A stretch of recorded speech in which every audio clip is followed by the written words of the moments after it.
In this tutorial, I'll show you how to create a simple avoider game using Construct 2. This is going to be a multi-part series of tutorials, and you'll learn how to use Construct 2, Blender, Photoshop, Explosion Generator, BFXR, and more, to create a complete game. In this lesson, we'll create a simple prototype game while using placeholder images. In the next lesson, we'll use Blender and Photoshop to create user interface, menus, game sprites and background images. Also in the next lesson, we'll use an online tool called Explosion Generator to create explosion animation sprites, and another online tool called BFXR to generate sound files to complete the development of the game. The basic idea of the avoider game is to stay alive as long as it takes, by carefully avoiding flying obstacles that randomly spawns all around the player. The end user will use a mouse to control the player, and the scoring system will be active to increase the value as long as the player is alive. Let's create a new document.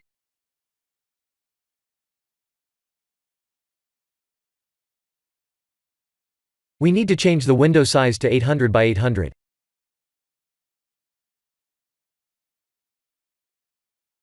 Let's copy and paste that to layer size and margins.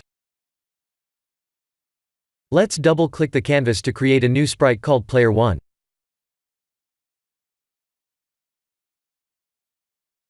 Let's use the Paint Bucket tool to paint the Player 1 sprite in blue. Click the Size button and enter 50 and 50 for Player 1 sprite's width and height.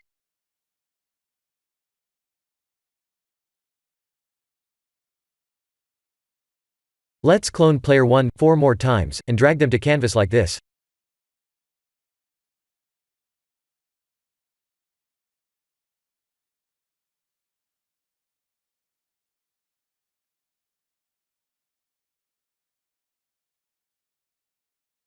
Continuing from the previous lesson, I'll show you how to use the every tick and every x seconds objects. Let's go to the event sheet, and click Add Event. Add a new system event. Search for E as in Echo, and V as in Victor. You'll find both every tick and every x seconds. Select every tick and let's add a new action for Player 1. We'll move player in every tick. The tick means a frame per second. In other words, the Player 1 sprite will move 60 pixels per second under 60 frames per second environment. Select Set Y. Enter self.y-1. This means in every tick, player will move up 1 pixel per frame. For x coordinates, adding 1 means moving 1 pixel to the right. For y coordinates, adding 1 means moving 1 pixel down. Let's copy and paste the event. Press R on Player 1 to change to Player 2. There's one thing to mention.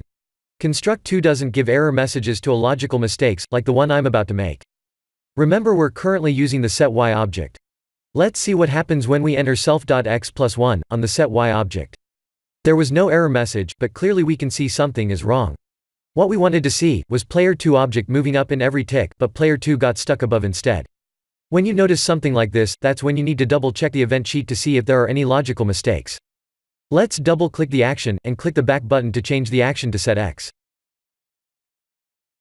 Let's see what happens when we run the game.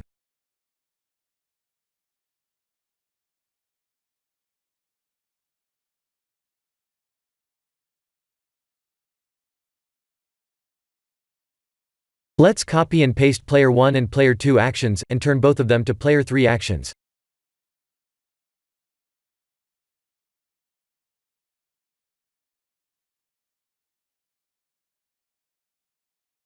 As you can see, we can apply more than one action to the same object this way.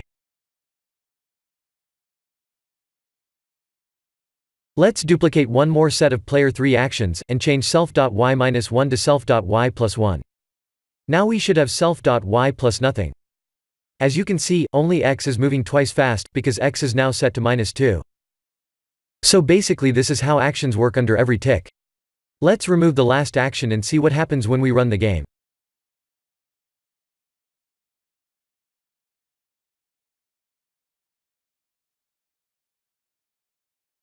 It's working as intended. Let's copy this entire event and change every tick to every x seconds.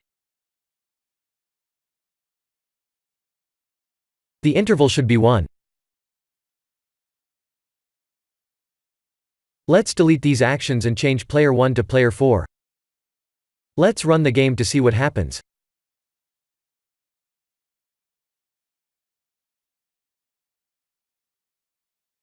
Player 4 is moving 1 pixel every second.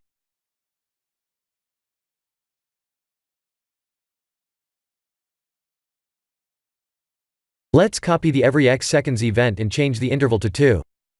Let's change player 4 to player 5 by clicking player 4 and pressing R as in Romeo. Player 5 is moving 1 pixel in every 2 seconds.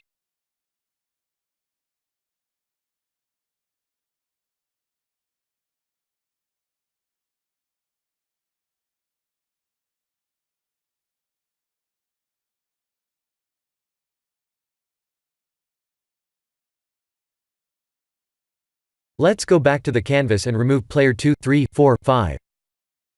I'll show you what happens when we try to add an event, while the sprite object is missing from the canvas. Let's remove everything except this one.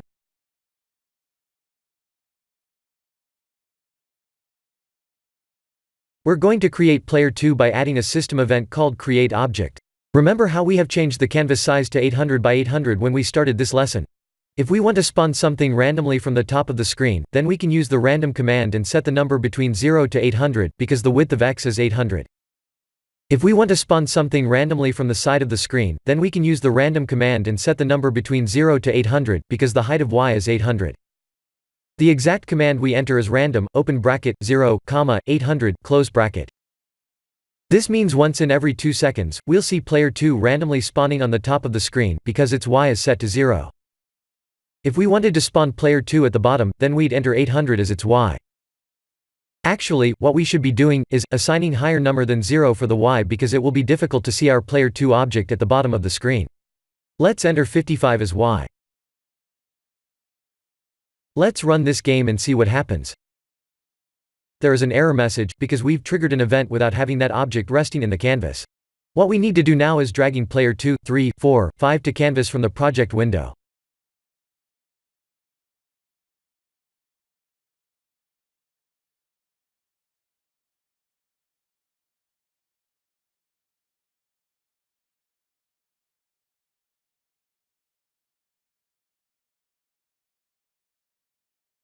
Let's try again. It's working as intended. Player 2 is randomly spawning in between x, 0, to x, 800.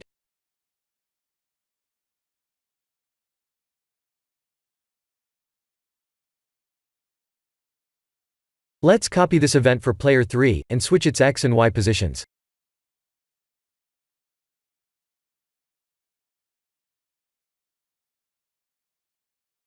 Let's run the game and see what happens. Player 3 is now randomly spawning on the left side of the screen, and that's good.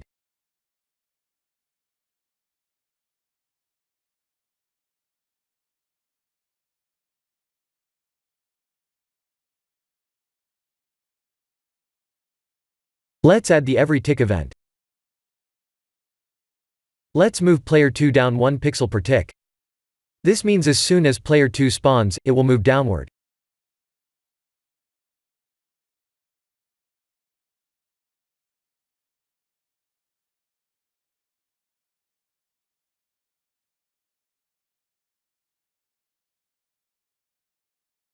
For player 3, we should add 1 to make it move right.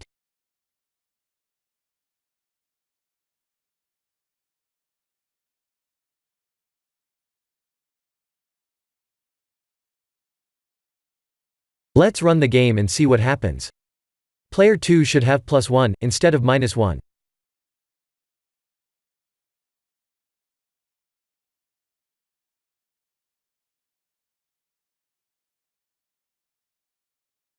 Let's try again.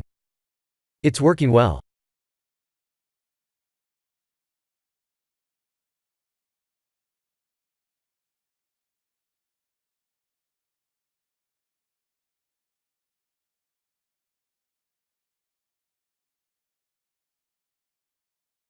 Let's copy and paste this every x seconds event. Let's set the interval to 3 seconds. Change these sprites to player 4 and 5.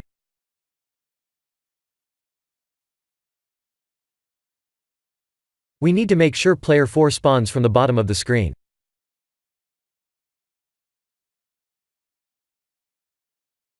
Let's set its y as 800 minus 55, and that is 745.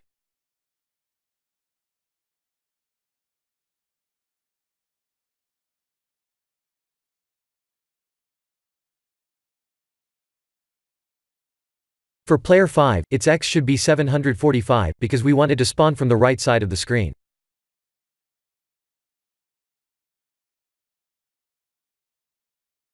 It's working as intended.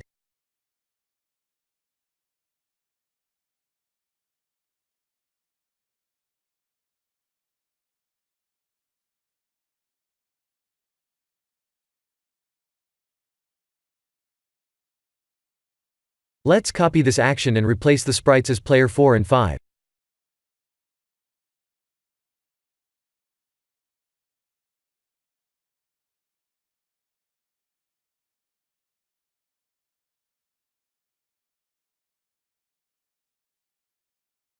Let's change the setting so that they'll travel to the correct directions. Player 4 needs to move up. Player 5 needs to slow down a bit.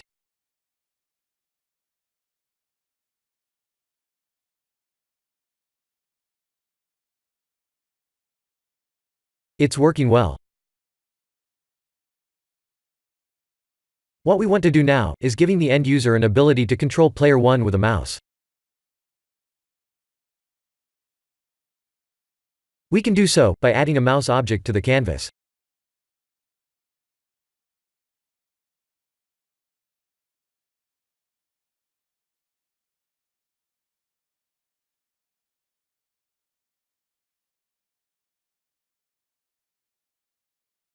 We need player to be constantly in the place of the mouse cursor.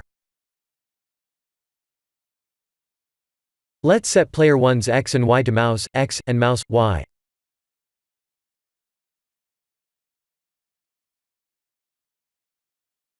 It's working well. Basically, this is going to be how the avoider game would work. Let's make these objects move faster.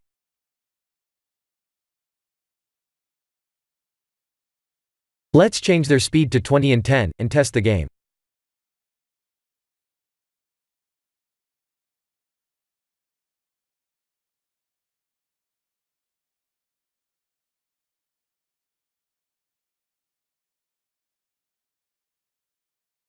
It's working, but this is too easy.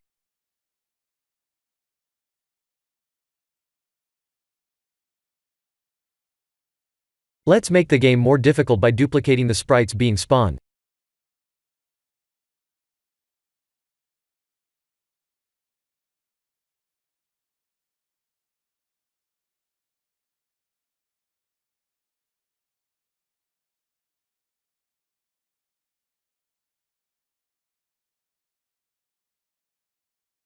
Much better.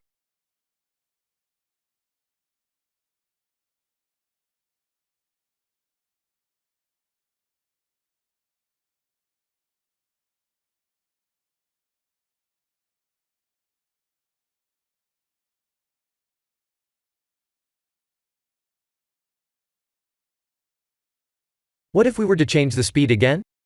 We could manually enter them like we did before. But what if I had 100 actions to change the speed to something else? This is when the global variable comes into play.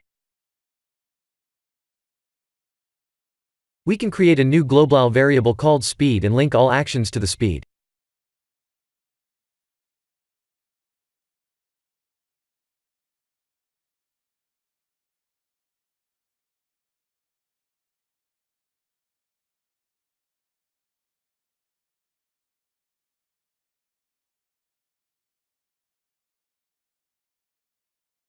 Then if we change the variable, every sprite's speed changes accordingly.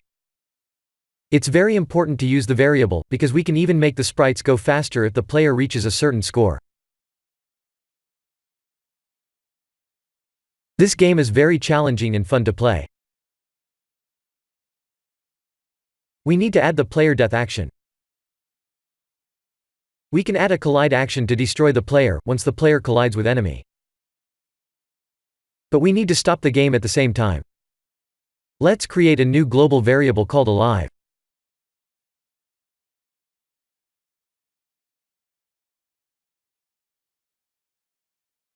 We need to add a new event for the player.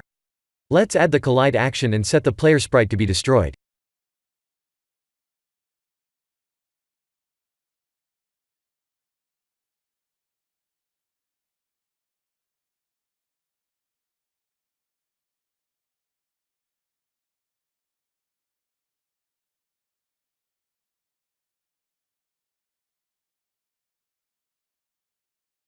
Let's test the game.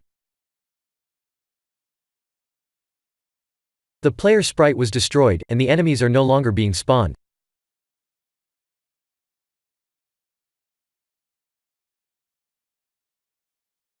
Let's add a game over text.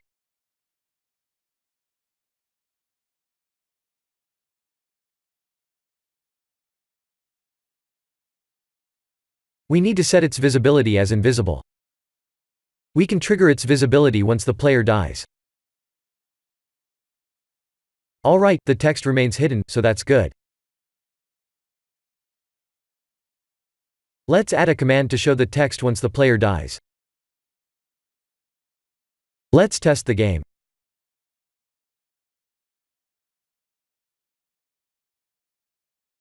It's working.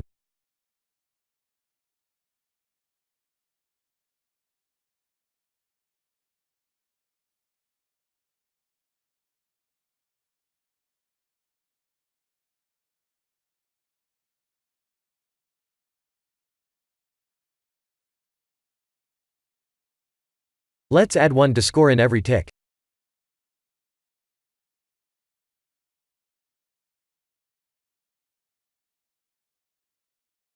Let's add a score display. The score needs to increase while the player is alive.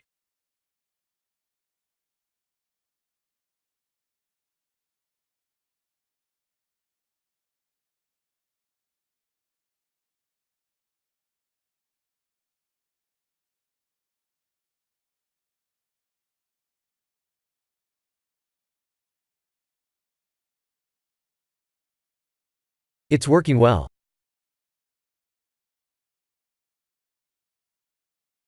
Now we need to add player 3, 4 and 5 to the collision event.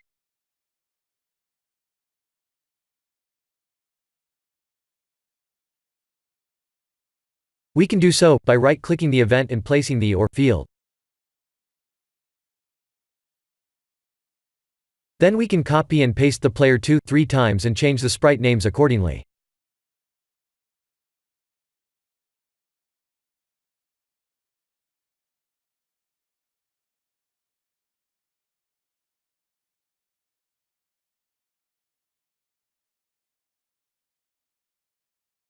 When the player dies, the enemies need to be destroyed at the same time.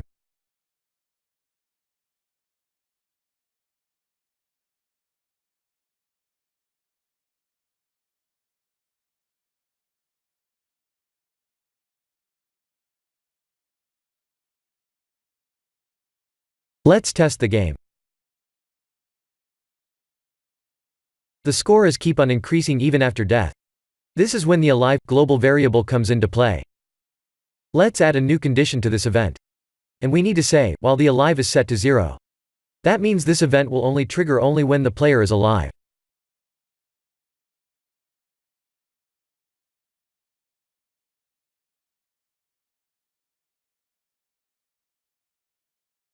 Let's add 1 to the alive variable when the player dies.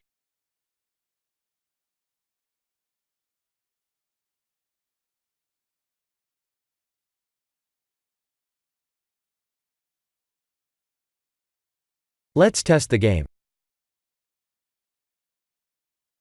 The score stopped, but it seems the enemy sprites weren't removed. We'll fix that on the next tutorial in the series. This is the end of the part 1. Please like and subscribe if you have enjoyed watching this tutorial. Thank you for watching.